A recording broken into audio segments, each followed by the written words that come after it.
बताओ आपको 5 से 2 दे रखे हैं, एक सतह कोई भी कॉमन दिख रही है कि आपको बताना कौन सी है? 6 कॉमन है ना।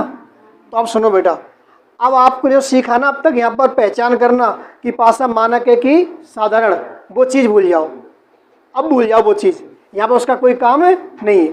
ठीक है, अब तो हमको सतह दिखाई दे रही है, बस इनसे ही खेलना है, अब आपको पासों से ही खेलना है आपस में, अब वो कोई काम की चीज़ नहीं है। ठीक है, तो देखिए बताओ कॉमन कौन सा है, बस आपको ऊपर नीचे लिख लेना है ऐसे।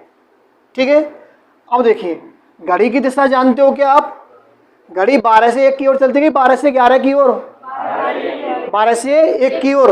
तो बेटा जो घड़ी चलती है ना 12 से 1 की ओर, ये वाली दिशा होती है ना उसकी, इसको बोलते हैं क्लॉकवाइज यानी दक्षिणावर्त।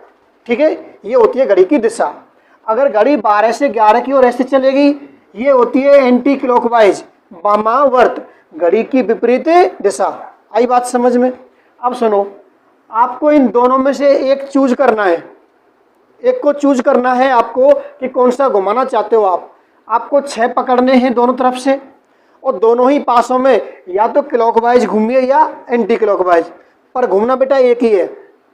अगर यहाँ क्लॉकवाइज घूमोगे तो यहाँ भी क्लॉकवाइज ही घूमना है, ऐसा मत करना यहाँ क्लॉकवाइज यहाँ एंटी क्लॉकवाइज, मन मर्जी कर दो, नहीं मन मर्जी नहीं करना है, एक नियम से चलना, या तो क्लॉकवाइज या एंटी क्लॉकवाइज। अब आप बताओ एंटी क्लॉकवाइज या क्लॉकवाइज?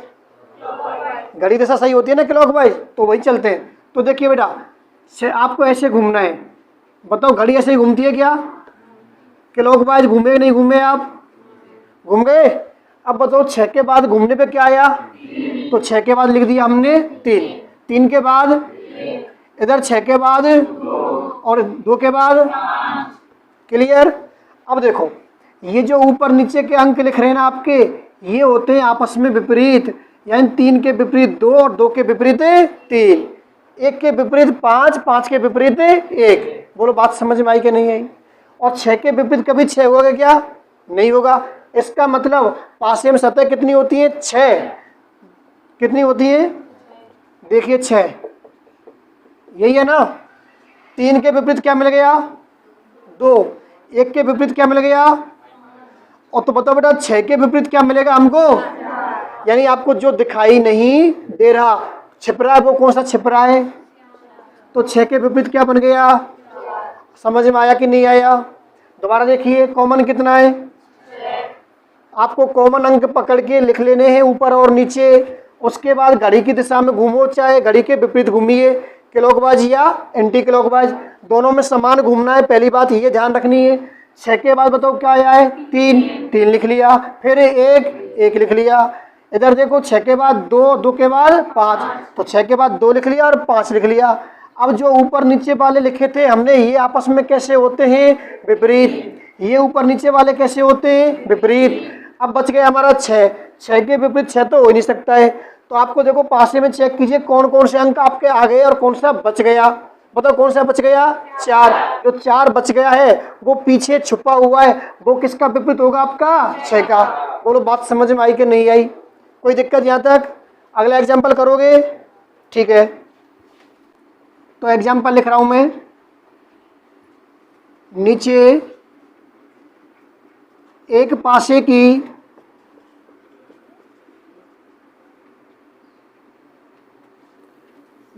पासे की दो स्थितियां दी गई हैं।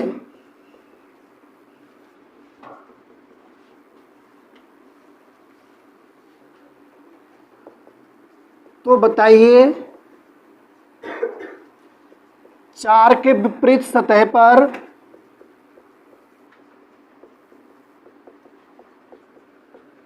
कौन सा अंक होगा?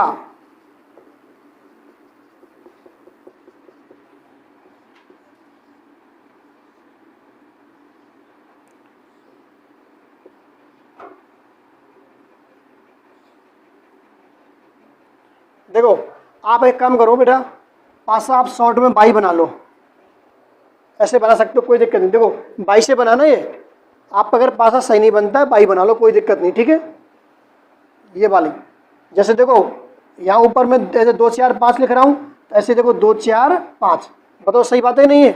आप बाई बना सकते हो, कोई दिक्कत नहीं है, पूरा मत बनाओ भले ही।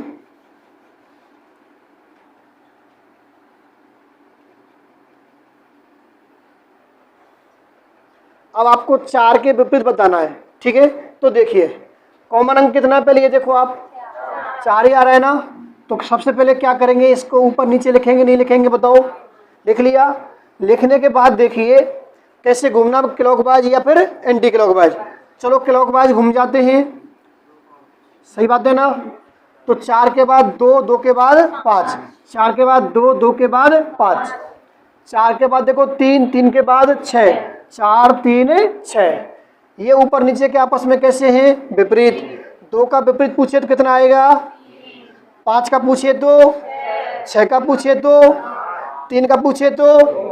अब बच गया आपका 4, 4 के 4 हो नहीं सकता विपरीत, तो बताओ कौन सा अंक आएगा, 1। वो क्या आपका छिपरा नहीं, छिपरा है ना, तो 4 के विपरीत 1। बोलो बात समझ में आई कि नहीं आई? तो आंसर में क्या जाएगा, 4 के विपरीत अंक कितना आ गया, 1।